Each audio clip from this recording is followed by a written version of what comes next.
Yes. Ekibiina kyabwe bakiwandiise. Ekibiina kyabwe balina certificate. Well, that I don't know. Ajja kuba tubuli. What the breaking news? Ngambega. Mpandise ng'ekibiina ky'ebyobufuzi. Balongere gye bakizannya ne bafuna certificate. Wali. Well, mwavaayo ne list ya amendments mwali mwagala. I don't know how far you have gone, but what I know nti temwasobola kufuna support okuva mu bamu ku bannabyabufuzi abali ku doluvuganya government. You thought zino zaali za kuyambako mu kalulu ke tugendamu. How far with that?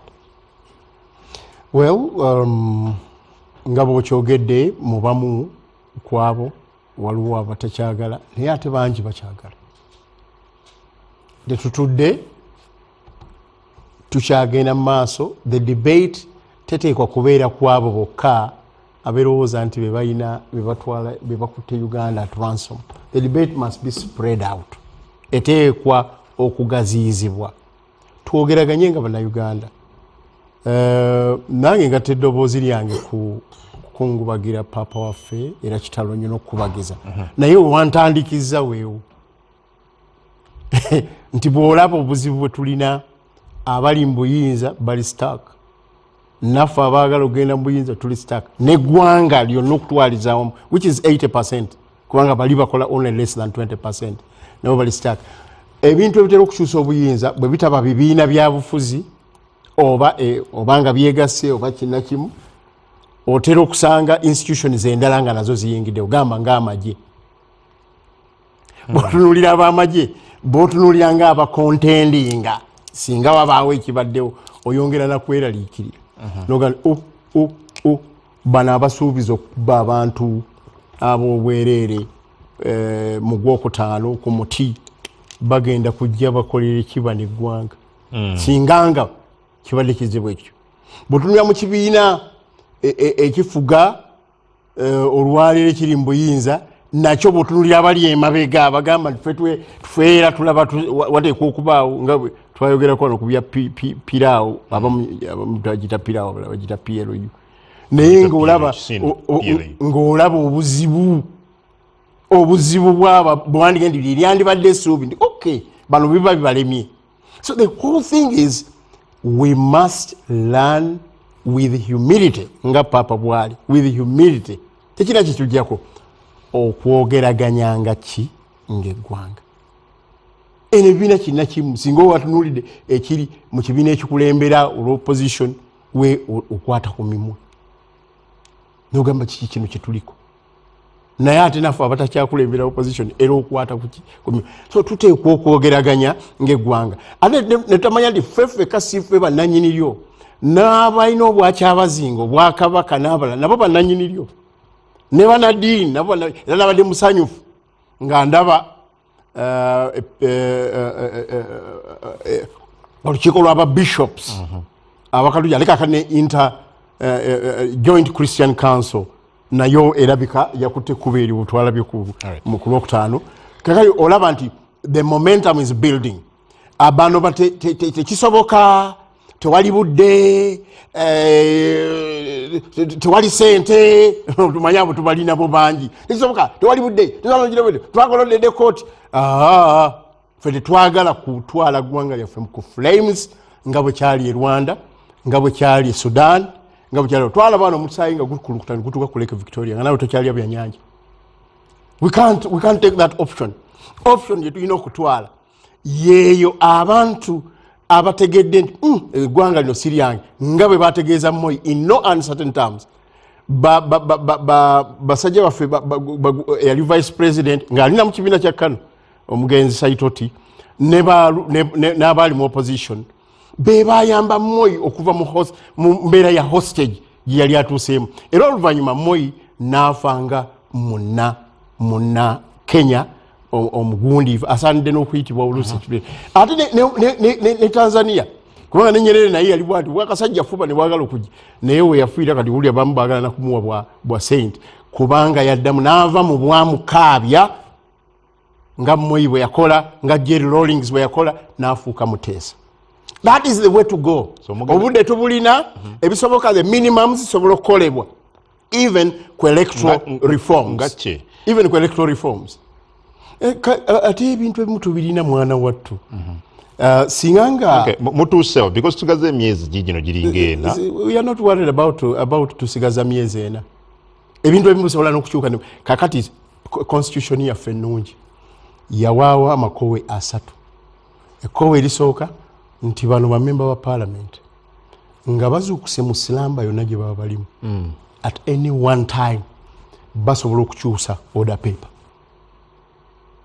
era order paper eyo nebeerako ebintu ebiyamba abantu atwala nga kino ekya court martial n'ebirala singa nga buli member wa parliament gwe bawa speaker ne bamuwa matter of national importance n'ayogera ne bamuruling out n'oli n'ayogera tobasobola kumalako nnaku 2 nga ekigambo ky'okugamba nti tokomyawo wano military court martial tekikoze eki tekiyiseemu naye ne bino ebya electoral reforms nabyo bwe biri so eryo ekkubo weeriri kukyusa order paper nga beekubye mu kifuba bo nga bammemba ba parliament ne be bakiikirira ekyokubiri waliwo ekkuba eddala olabawo okwagala okuva mu government. Do you see that willingness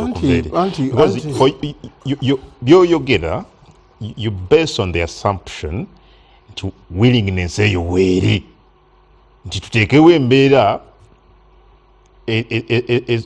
esobozesa ffe okugibwa mu bukulembeze if at all akalulu kamazima na bwenkanya and do you see that willingness okuva side eri ya government kungu they have the numbers in parliament because oyogera kubaako ba parliament they have the numbers kungu toli muto nnyo wadde era tukyali muto ebintu ebimu obirabyeko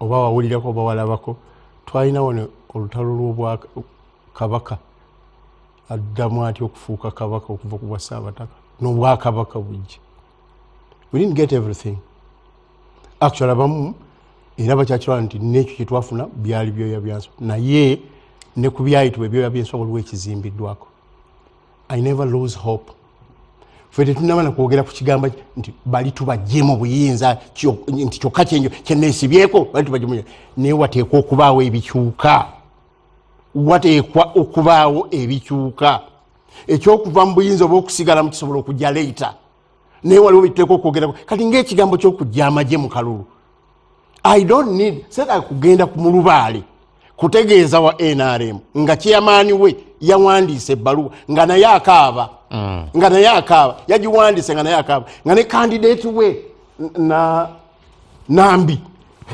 naye yagamba I need answers nga n'oli yali RDC era naye NRM naye ayagala answers kati n'ono yagenze mu kooti luli bwe tubadde tubyogera nga baloza byafectinga opposition bokka ng'ekibiina ekikulembedde opposition nakyo kikaaba seetaaga kugenda ku mulubale kulegeeza nti everyone now kikukwatiddeyo so we need to talk tufune minimum gye tusobola okufuna abantu olutalo olwo lwembadde nkugereza kuziri entalo 2 olwo olw'obwakabaka bwe twafuna lunaga ate minisita naye ayinza okubeera emmengo nga wa education ate neeno nayo n'abeerayo ayinza okubeera eri nga wa agriculture ate neeno n'abeerayo olwali mwattu kababe botafiira baali babigaana mu kiseera ekyo they are now appreciating nti ye bwe yaleese PDM bali ne baleeta okugaba karakita naye mu myaka 5 owa karakita abaalimidde abantu emitwalo ng'ebiri-esatu ng'owa PDM agabe 10,000 nabaako kyakola so we need to talk. This is our country ate kyekitufuula abakulu kyekifuula ba statesmen a new patriotism must be developed and supported. Kasolo owulidde abakulu bonna and ensonga bogedde ku ziwerako violence and intimidation security forces okusingira amagye mu bululu omulodi atugenda tugenda nakuba na kalulu okusinzira ku ye you are in government ng'ekibiina kya NRM the bare minimum ebasuubirwamu ng'ekibiina ekiri mu buyinza is to let democracy thrive but based on what is being explained here mwe bennyini mwe mukulembeddemu okustifulinga demokrasiya mu ggwanga kakati nzikiriza nsooke okutereezaamu katono omuganda wange mukaaku abadde ayogeza ndaba yayogeza bumalirivu na bukambwe nnyo nayitiramu katono nti Buganda twafuna byoya byanswa kyetaaga kutereezebwa ekyo era Ssaabasajja Kabaka gyali mu lubiri alamula Obuganda mbadde nsaba okukimujjukizaamu era Obuganda busanyufu nga tulina baffe maaso moogi. Kakati nja kuwa katono kamalirize. Kakati nga tukyali mu nkola ey'omugendo ey'ekipooli enkola eyo ensonga zaffe twatambulanga bulungi naye bannayuganda ne batuuka ekiseera ne bagaa nti oba oli awo nga tewaliiwo babaceekinga tuyinza okuba ntulina bye tusobwa. Bannayuganda ne basalawo tugende mu nkola ebibiina ebyobufuzi ebingi era olwaleero ebibiina byonna byewandiisa ne betaba candidates ku bifo ebyenjawulo ne tugenda mu kalulu. Bwe tugenda mu kalulu oyinza okitwala nti kalulu yes naye abantu baba bali mu kuweeyinga manifesto yaani esinza okuzitowa. Kati mu kulonda ne basalawo nti NRM manifesto balonda manifesto sina muntu naye ebirowoozo byo ebisuubizo byo enteekateeka gy'olina emyaka 5 otunnyonnyodde ogirambise bulungi ezitoye okusinga ku z'abalala. Kaakati bwe tumala okuva mu kalulu ebibiina byonna biba ffenna tuba tuteekeddwa kuteekesa mu nkola eyo manifesto bannayuganda basinga obungi gibalonzeeko. Tutya nti ffe ng'abe-NRM tubeera mu actual implementation. Bano ab'opposition bo ne babeera oversight. Era kyova olaba nti obukiiko mu paalamenti obuteekeddwa okutuceekinga butuulibwako bukulemberwa ababaka ab'opposition. Era omukulu wano yeeyanjudde mwanyinaze nti ye vice chairperson w'akakiiko akapaaka kakiiko kakulu nnyo. Kakati mu kyonna nze ndowooza nti Public Accounts Committee ffe nga gavumenti tukola naye obuzibu kati bwe tusanga ati tetusobola kukola bantu nnyo kugamba obutono bw'omulaba tutakoze infact ab'opposition batulemesezza okubukola batya nti bo okutuukiza obuvunaanyizibwa bwabwe era nga bweyeeyanyulaga nti ffe ab'oludda oluwabula gavumenti naye tulinda okutuwabula tetukulaba. Yeah, but honorable, so kutunulira embeera nga tulinze nno mmalero tufa apudde we buli olina ababavuganya n'abawagizi baabwe bali mu kkomera Dr. Besigye and a number of other political prisoners bali eyo. Olina bannabyabufuzi abalala Mwami Kyagulanyi n'aba NUP babadde Mbale babadde balina okwongera okuba ne meetings n'abakulembeze mu regions ez'enjawulo police nebayimiriza ebintu ebirala. Ono ye demokrasiya gwe mwenyumirizaamu. ngenda kusanga obuzibu kubanga nyinza okuva wano nja kuva wano oluusi nga sirina nsonga gye nzigusizza. Please. Naye kansooka enziramu ekyo kuba kiyinza okuba kyekikusanyusa. Nze okubeera munnabyabufuzi tekinzigyako ate kuba kuzza musango kyekiteesaawo kooti. So nneme kwambala saati ya yero naye nga ate ngenda kubba bantu nti kubanga oba nabo bankutte ne bantwala ku poliisi nja kugamba nti ekinkwasizza eno poliisi tewagira NRM ekinkwasizza kubanga balaba mpagira NRM mulaba ndina mu saati ya yero byawukana. Kakati goyita nze Kasolo ndi politician kyokka ate bwemba nzibye TV yo nkuwa kyakulabirako siyinza genda mu kkomera nga banvunaana kubba TV nogaa nti omusango gwa TV baali gunzigyeko kubanga ndi politician. So kyekiteesawo kooti ziri ne tuzirinda zitaganjwa emisango gyonna zinejjereze oba zinsingisa omusango singa wabeerawo obujulizi obunumika. Ndowooza ekyo kitegedde bulungi.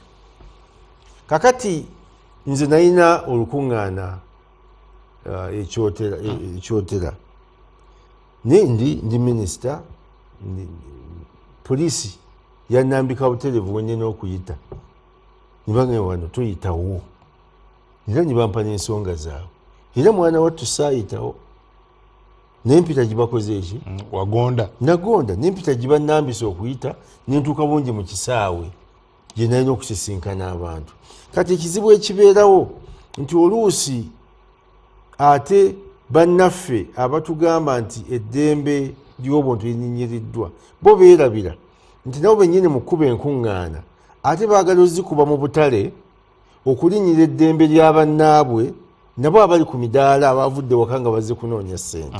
So bwe tuba tutunuulira eddembe ly'obuntu tujja ddi tunuulira mu aspects ez'enjawulo. So totunuulira mu ggwe ekyo kyokka ky'olaba nti kikuyamba oba okuwaawaaza. Ekirala mbadde njagala Lord Mayor bwaddako omubuuze nti kaakati muzzaako ki kubanga nze mbadde wano nendowooza nti babbi 26 tugenda kuddamu nga tetuvuganyiziddwa kubanga akugambye 26 tewali kalulu tiwali na kalulu kagenda kujjako President Museveni temulowooza nti President Museveni agenda kuvaako na kalulu. So n'ekyo mwetabamu bwetabi ate nno kati jakumwebaza nti atubulidde mazima oba kubanga ali ku lukomo bano bennyini bakitegeere nti oba oli awo bo beetaba mu kalulu okulwanirira obufo kansala chairman w'eggombolola member wa parliament ndowooza ye agamba nti ekifaananyi ekinene ekyokujjako president bo tibakitunuulira ye bwamala okukwakulayo akafo ke n'akakuba wano nga yeetambulira kyova olaba nti omuntu abeera mu kifo nga member wa parliament n'amalako emyaka 4 agenda mu 5 nga takoledde bantu kintu neki naye ayogedde ku ffujjo buliza takoledde bantu kintu neki n'amaliriza naga nti kaakati otusanyaze wano tumpeddeko twenajja nato kati mbadde njanyingire mu kibiina kino ofune kutusanyaze otula kubanga ekifaananyi ekinene nga takirina nenga atunuulira ye nga kiki ekinyamba okubaako ekisanja kyenfuna nyongera okutuukiza ebigendwa byange. So ogambye nti ayogedde ku njagala genda Honorable Namuga but Lord Mayor ayogedde ku ffujjo yasinzira ku bye tuzze tulaba okuba ab'amawulire mu bululu amajja agateevuunya nga Bumunyera mu bululu mu 2020 ayogedde ku November 18th ne November 19th abantu abasoba mu 50 bwe baafa mu bululu maybe ekyo kyalowooza kati ako tekasobola kuba akalulu ke twenyumirizaamu. N'agamba otyanga nnyo omuntu akugamba nga mumalirivu n'agamba nti 2026 mba kakasa abantu abagenda okufa bakubisaamu bali emirundi 2 aba alina enteekateeka gyateeseteese ey'okufa kw'abantu abo kyekintu tokitwala tokitwalayitire. Lord Mayor nga sinaba kugenda wa Honorable Namuga, would you like to clarify kubimu ku bintu byoyogedde? Kisooka mukulu akugambye nti akwewunyiza bwe nti tujja kuba na kalulu simanyi bakutegedde bulungi but ekirungi wooli but also aga nti bw'oyogera n'obumalirivu nti abantu abayinza okufiira mu kalulu akajja bayitirivu bw'ogerageranya n'ebyaliwo mu 2020. That's quite worrying and he wonders okitegedde otya? Kakati mukulu Kasolo yali badde yebuuza muhooze ennaku ezo yagamba nti ayagala kumenya rekodi ya Uncle Kagame emitwalo 3 gyokka gye yakatta yagamba emitwalo 3 gyokka gimuluma.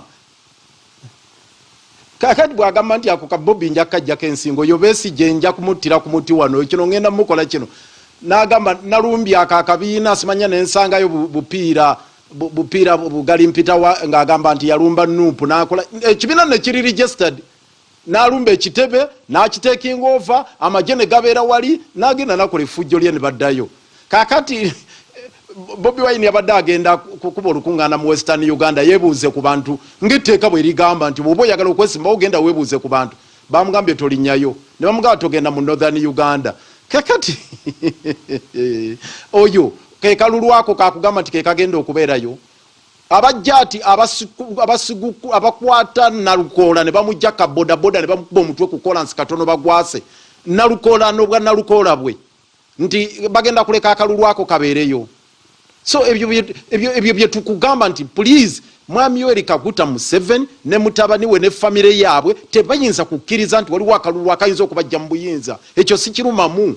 Ate ekyokufa sinza agenda okukireeta kuba alinza agamba nti nze bwe batyo bwe baggulako obusejjirinya ne Alani egy'ebijambiya mukulu omusana awo byabadde ayogerako. Kakati ayagala okikyusa nti tulinga abategeka okutta abantu. Please nze nkunnyonnyola ekiri mu ggwanga nti ekigenda mu maaso bagenda kutta bantu kyekiteekebwa. Ekirala ogundi abadde abuuza oyo mukulu Kasolo nti bazzaako ki ffe byaffe tetubikwekanga. Era ebyo bye mwaguddeko Dr. Besigye emisango nti simanya yali agula emmundu e Greece ne muleeta n'obugundi n'amaloboozi ennaku ezo mwaleetaawo omwenda ng'omulaba yeepika awozaawo oyo Besigye ki ayagala kutta Museveni ayagala kukola kino ne kino ne kino. Lw'omushana ne babyogera awo bonna abo nti bo balina intelligence Besigye simanya ategeeka kino ategeeka kiri. Bamutaddeko omusango gwa treason. Naye njagala okutegeeza nti ffe ng'abali Katonga tetukwekanga kye tuteekateeka era tubagamba kiri mu article eyokusatu eya ssemateeka. Ekinajja Uganda mu mbeera gye tulimu kiri mu article eyokusatu nti buli munnayuganda bw'olaba nga gavumenti eri mu buyinza evudde ku mulamwa gwa ssemateeka kikukakatako okubaako ky'okolawo kyonna nga si kya violence osobole okutaasa eggwanga lyo era gwe mulimu gwe tukola. Ne bwe kuba kugenda mu kalulu yagambye tugendayo okufunayo obufuna tugamba tugenda mu kalulu ka defiance tugendayo kukeetabamu mu lutalo. So please leka kukyusakyusa bigambo Mwami Kasolo bisuutinge gwe kyoyagala. Nsukumi honorable akuzeemu obadde obuuza nti bazzaako ki. He has answered you. No, just mazze mbadde simunaako kizibu kubanga yakimanyi nga lawyer akimanyi nti enjogera yo nga bw'abadde ayogedde bwatyo kirungi nti akikyalifayinze nogamba nti abantu abagenda okufa 2026 mu kalulu bagenda kubisaamu bali kitegeeza nti enteekateeka bali gye baafiiramu waliyo gimanyi kati ate eno gy'oteekateeka 2026 ekubisaamu eri emirundi emeka kubanga tayinza yagenda nti basingawo naye bagamba emirundi ng'ebiri era n'ennamba zaaba azimanyi ezinaafa naye kirungi nti aklasifayinze tekirina buzibu. Honorable Namuga, owulidde okunnyonnyola kwa Honorable Kasolo, but same question. Bino byonna nga byogeddwa kwemulugunya kwammwe obutali bumativu n'ebirala. What next? Ekisooka bannayuganda nsaba obbalabula balemere okugenda ku diversion za Honorable Kasolo kuba ye mulungi mu kuwugula abantu bajja ku mulamwa okugezaako okuteekawo n'ebitaliwa kugambye ffe twali badde tukola nnyo naye opposition yetulemesa okukola. Saba okumujjukiza onoomulaba bakola National Development Plan 3 ne bagyeteerawo era nga National Development Plan kwe basinze okuimplementinga manifesto y'NRM bakakolako ebitundu 17 ku 100. So kakati twagala bwadda nnyonnyola eggwanga ku bye twabalemesa nti twagamba okuzimba oluguudo luno nuupu neetulemesa twagamba standard gauge rail okutambula nuupu neetulemesa. So Honorable Kasolo nsabo wandiika tompa information wandiika ekisooka musaba lekera kwata pen wandiike lekera okuteekawo diversion aba position batulemesa okukola era njagala n'okumujjukiza tukkiriza nti ffe tulina ku alternatives naye Honorable Kasolo njagala nnyo tubeere realistic ekirungi abeera mu parliament nange mbeerayo Honorable akimanyi bulungi nti tuleeta alternatives mu parliament and they are ignored. Akimanyi buli obaleeta budget tuleeta alternative nti twalikoze bwe tuti naye njagala okutegeeza bana Uganda kiri deliberate eno government bwejjanga kino kyeyagala for them it's a do or die. So bino Honorable Kasolo byoyogera nkusaba bw'obanga ziwano ku TV byogera omudda byo mbamukola n'ebino ebyokwekwasa no down tuga opposition batulemesa that is not true era nsaba facing a reality. Kirala Honorable nga tunagenda ku kirala mumaliridde nga bavuganya ogenda mu kalulu k'omwaka ataawo tewali nnongoosereza. Honorable Mpuuga yavaayo n'ennongoosereza ez'enjawulo ne muzikuba mmwe ne muzikuba. Are you now ready? You see abantu bakulaba ono bonna muga. Are you now ready ogenda mu kalulu kano? Their official position egamba nti yenna akagendamu abeera musiru. That's the official position. No, ate why do you speak for us? Lwaki otwogerera? Kyagulanyi said. No, lwaki otwogerera? Kakati leka mbyogere wendi, why do you speak for us? Kakati nsaba President we yabyogera nga okutegeeza eggwanga. Anyonyi ekibayita protestant. Ebyo byonna bireke genda ku bipande byammwe. Byonna ngenda bikubuulira kakkano mbikubuulire. Kakati nsaba Honorable Mukaaku abadde akugamba ano nti amagye mu kalulu oba obadde omugaa nti byemwagala bikyuke byebiri luddawa. Era njagala ekibuuzo kimuddemu okimubuuze byoyagala bikyuke byebiri luddawa. Njagala okutegeeza eggwanga nti ffenna buli omu yali agadde okubeera n'akalulu k'amazima n'obwenkanya. Niye nze kennyini natandise nga nkubuuza nti njagala ombulire etteeka erisindika amagye mu kalulu. Njagala olimbuulireyo all the abnormalities. Njagala ombulire etteeka eryajja Electoral Commission mu kalulu k'e Kawempe ne kalekera bakifeesi b'NRM. Njagala olimbule etteeka mwe baayise bano baakasobola okuleeta amaanyi amayitirivu ku bannayuganda ne babatunuzaamu emmundu. So tugamba nti yes waliwo bye tugamba nti birumira Electoral Commission eyo tufuye okulaba nti eri independent, but all these are deliberate nti n'akatono akaliwo katulemye okukozesa kubanga bannaffe abali mu buyinza intention yaabwe kwenyoreza mu buyinza ati ene kosi babukozesezza bubi nnyo. Nsaba okutegeeza bannayuganda nti ne bwe twalitambulidde kweno gye tugamba nti mbi Kasolo njagala ogitekese mu nkola olaba batusobola kutambula literally because that is the bare minimum. Government eno ng'ekyali mbuyinza ng'ekulemberwa mukulu Museveni tewali kye bayinza kuleeta nga kitugasa. Ekyo nkikubuulira era bano nkusaba Honorable Mukaaku ekirungi Honorable Mpuuga yali ayagala okuleeta amateeka gano tewali amugaana. He's a private member asobola okuleeta ebintu bye. Asobola okuleeta Commissioner Mulamba aleeta amateeka ge mu Parliament. You didn't support his proposals? No, what support do you need? Nyesewo mukulu minister okuleeta private members bill wetagisa namugo okusupporting.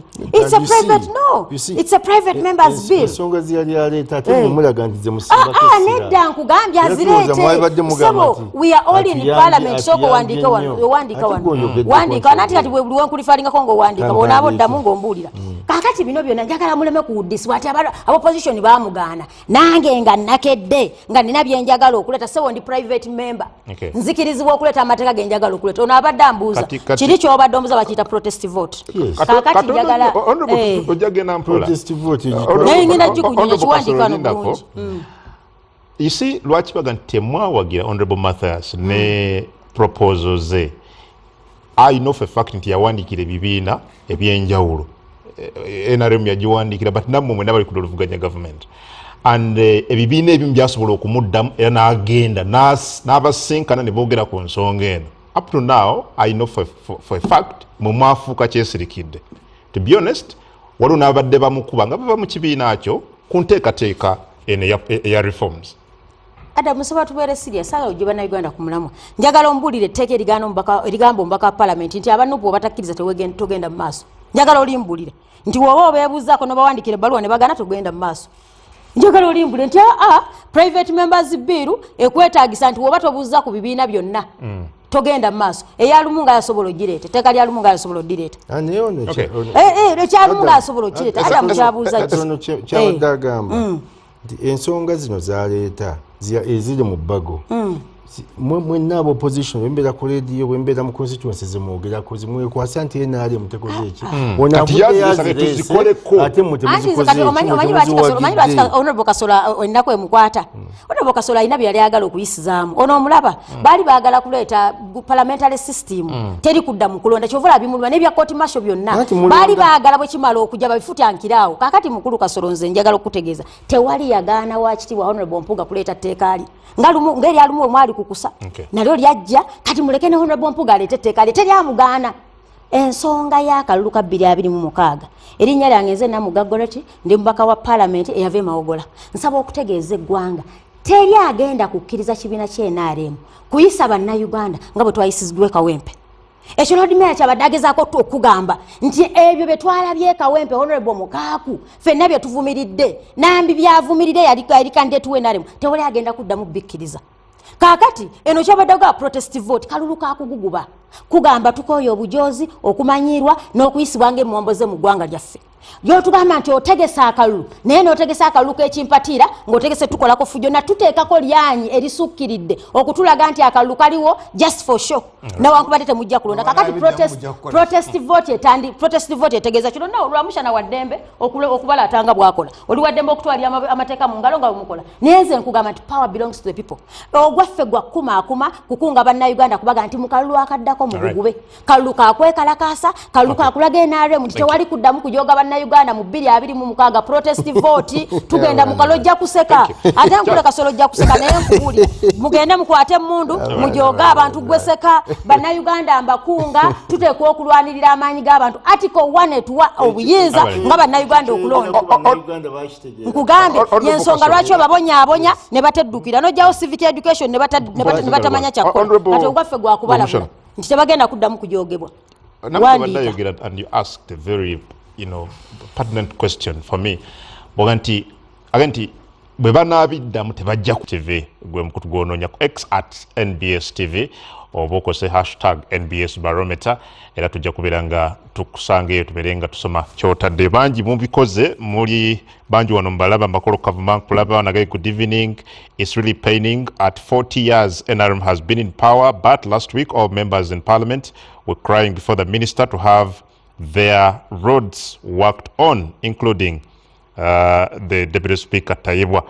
Okay, Runagamba Wano, the following are what should be expected in pre or post 2026 general election: transparency, dialogue, tolerance, respect amongst political actors, impartial security forces, nebirala. Kennedy Mutenyo naye naganti ba MP bonna aba NRM no opposition balina okwegatta ku Norbert Mao batambuze electoral and constitutional reforms nebirala. So please keep the conversation #NBS barometer tuberenga tukwatagana. Well, njagala kudda wa Lord Mayor mu dakiika 2 nga sindaba kuma wano mu studio. Well, Honorable Erias Lukwago, yes, same question gyembuuziza wano. Bino byonna nga bw'obitadde ku mmeeza. What is next for you? But also tubuliddeko ne ku PFF. Bantu bangi tebamanyi kigenda mu maaso kubanga akakiiko ebyokulonda kakyaganya okubawa certificate eyo. Bangi bava mu FDC muli nabo eyo. They don't know what to do next.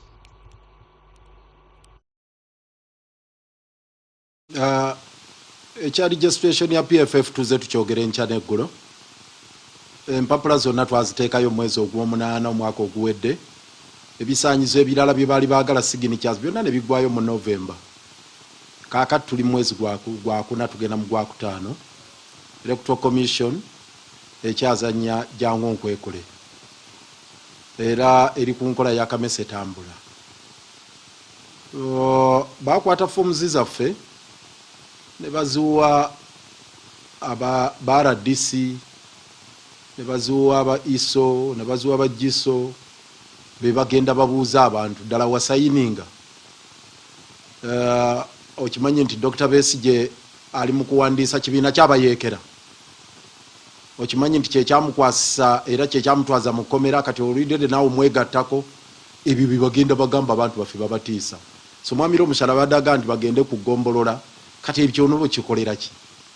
Nga bagiso baviso baani be bagenze mu byalo bwe bagamba abantu we batyo era nga bagamba ona yoli waddembe okujjayo mukono gwo. Kakati Electoral Commission fecho twabagamba nti oba batuwa certificate oba tubagituwa si kye kigenda okutulaga kyekyo kola. Kituufu yes tujeetaaga naye tosuubirangako nekamu n'akettondo nti omuntu alina gye bayita family rule anantuukiriza ebiri mu mateeka. Era ekyo kindeeta ku nsonga eri mu ddiiro eya reforms. Mugalange Samuel Mukaaku n'abalala pulidde mwogerawo ne ku reforms. Kennedy Mutenyo agambye beegatte ku Mao. Simanya reforms ziyaleeta. Ekisookera ddala ezo eza Mao zo temuli makulu. Agamba simanya biometric voters whatever verification machine mubajyongeremu amaanyi. ebere mandatory mu kulonda nga yabuwaze n'ekirala kye nawuliddeko kwe kuzza term limits kati ebyo tebiina kye bigasa. Amendments ze bayogerako mu musango gwa Mamamba bazitekuliko n'emu ekoleddwako 2016 emyaka gigenda kuwera 10. Kakati muganange mukaaku sigaana muntu yenna ateeka taffaali ku struggle mu ngeri gy'abaalabye. Omuntu asobola okuyita mu makubo gonna okuteeka ettaffaali ku struggle oba ku nkyukakyuka, either mu electoral reforms oba mu defiance oba protest vote oba oli n'ayita mu kuyimba, ono n'ayita mu ssaala, ono n'ayita mu ki, buli omu asobola okuyita mu kkubo ly'abaayiseemu. Naye ekinnuma kwe kulaga nti ekkubo lyokka eririwo lya reforms, ekyo tekiba kituufu, kubanga waliwo ebintu ebimu byotajja kukyusa na reforms nga impunity. Mumanyi kye bayita impunity. Impunity mu Luganda olutuufu bwali badde obwamawale. Namugga kikonyeeko awo teeka liri luddawo erikkiriza jjati okujja ekwate candidate amaze okunominating emusitule mujje ku bodaboda mukube wansi mukube muka drone emubuzeewo era bamugulako musango ki. Kati ekyo reform ekireete ekikyusa etya ekyaffe ekyenjogeddeko ekya PFF okutuma certificate tutuukirize ebyetaago byonna era electoral commission tejja kugamba nti waliwo emikono egyali forged, otherwise bali nkutte nze president wa PFF bali nkutte ne bazigulako musango ntulina emikono gye twaforginga naye tebannatugamba nti twaforginga emikono. Kakati batumye certificate nga n'amateeka tugatuukiriza. Impunity ebene ekyo bono okijjawo oti lw'omushana nga bw'ogambye Dr. Besigye bamugambye otuukirize ebisaanyo byonna bisaanyizo. Oli myaka 69 advanced age, olina permanent residence ekasangati n'Lwakabengo, oli statesman. In fact bali bakuguddeko n'emisango eminene gino egya treason, terrorism, rape, neweeyisa bulungi tewadduka tewakola ki, naye tukumye bbeiro. Era okyogedde bulungi nti bali bakukwata tebalina bujulizi, bakyanoonya bujulizi, bwe tunaakutojja kutaataaganya oli laikire sibagamba n'ojja kutaataaganya nti oyinza okukemebwa n'ogenda n'otaataaganya okunoonyereza kwabwe ne bakumma bbeiro. Kati ekyo reform ekikyusa etya? So waliwo ebiteetaaga reform. Fe abagibadde bbanga ddene mukaaku tubadde ffenna ku university twatandika struggle eno nze 1993 nga nakayingira Makerere University. Noyo Mushana yaliyo nga chairman w'abanide. Emyaka gino gyonna gye tubaddemu twogera ku reforms, all through reforms mu 2005 reforms, 2011 reforms, 2016 reforms, 2020 reforms. Tosobola ku reforminga family rule, tosobola. Bw'obanga olina kye bayita family rule, reforms zigenda kugijjawo zitya.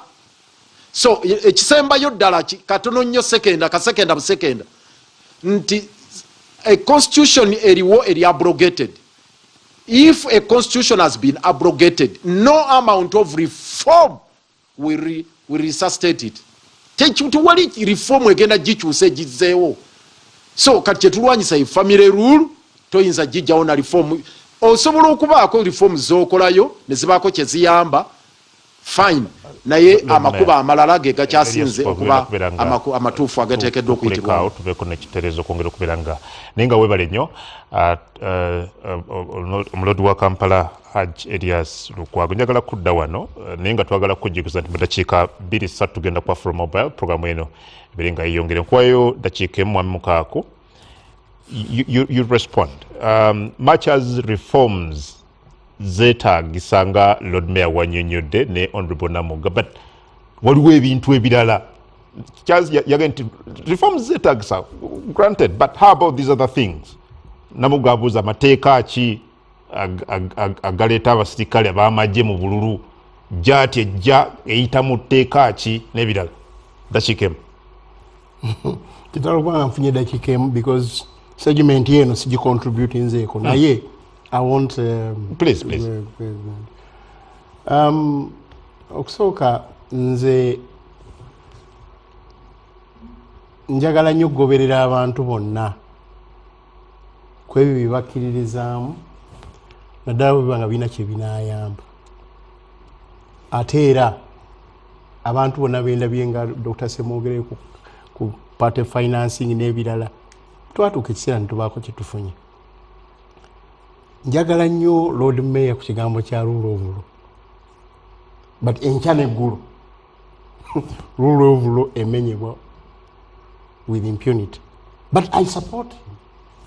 I support him buli wahammaring a point yeeyo abantu bannayuganda bangi ne bagitegeera muvaamu abatandika okukitegeera nti ekintu kino kisaanidde era saagala nkwate bubi ndi bwe tugamba reforms bwe tugamba nti tufune minimum agenda ku kino ekyo kyekyo ekkubo simanyi na gyakijja ogamba nti si kyekyokka abantu abamu abagamba ndi kino ndikikola no ffe tugamba wabuuziza a plain question bwe tuba tetuli mu politics ow'ebizibu ebisatu ekisooka kye bayita kadingo politics wa kadingo ekyokubiri politics wa nampulira zibi lusibira mu bbwa n'ekyokusatu politics wa tebinkwatako bwe tuba si kwe tulimu wabuuziza a plain question noga singa munno aleeta ekintu naye ng'olaba kyekirungi nga kali mukulu kwagamba rule of law ng'akireese okola kiki naye nawulidde okwetooloola okukola bwe bwobanga olese nti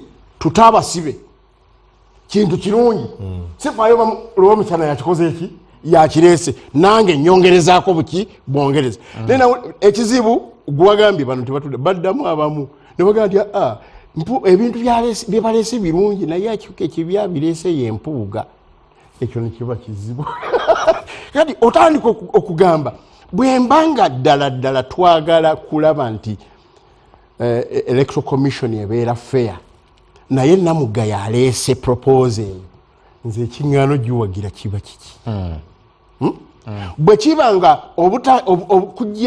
okujja court martial military court martial mu kusalira n'abantu betateekwa kusalira nga kyekituufu wadde waliwo eyakigira by impunity sinza gamba nti Kaluwa tojja wano kubanga bano bagira by impunity gundi tokola kino kubanga bagira by impunity era nze wano omuloodi akimanyi bulungi mbadde mpagira ekigambo kya Lord Mayor njagala kumaliza ngenda kwongera akadomalirize lumu minisita nga tunagenda ku Afro Mobile njagala owumbewumbe ku nsonga zezimu nga bwoziwulidde obuzibu bimanyi mbadde manyi wenzija ose eddakiika yaffe wangona njigiriza ebintu bingi politics ono wakadingo ojja kumumbuulya simutegedde biri ebika ebibiri mbimanyi naye ono wakadingo politics wakadingo ajja munnyonnyola nga tuli ku Afro Mobile dakiika emu gikozese bulungi neyanza buuza Namugga kadingo so ekyamazima bannayuganda batulaba tubawo obuzibu okusalawo bulungi ffe bannabyabufuzi abe-NRM wetuli naye nga bwe nakugambye nti abantu baffe aba opposition direction gye bakwata nakati abamu olwaliro tibannaba kumanyawo bagenda kukwata abamu nga waali kati naye tamanyi nti nkwata wano nga baddewo okukwata otegeeza ki ani agenda okuba n'amasannyalaze 226 nzi kyova olaba luli nga tugenda mu kalulu wali NUP ekyali awo lyokejje tejja waliwo munnabyabufuzi yaŋŋamba nti onaye Bukasolo embeera nga bwenjiraba nze kangire neewogomyeko eno neewogomyeko bwewogomi omulala naŋŋamba nakati mulaba ayogeza buvumu nnyo yaŋŋamba nti omanyi naffe tukiraba gweoyinza okuba nga olinya emmotoka nga driver alimu avuga omulaba atitibana kyakayiga n'otagivaamu nga kyategeeza waliwo awo eyali yakajambyobufuzi nga kyakayiga naye ennaku zino mulaba bubapepeya bwati ngatambuza embuzi awo wenyini wetwagala ogendera ku Afro Mobile gwe aliko DSTV ku lutimbe lwo twagala kwerekereza but gye tuli ku Afro Mobile genda kati ku Google Play Store oba Apple Store installing app eyo eya Afro Mobile osigale ng'olaba programu eno but also n'okujjukiza ku lw'omukaaga kutandika n'essaawa 4 tujja kutuusaako enteekateeka z'okuziika Papa Francis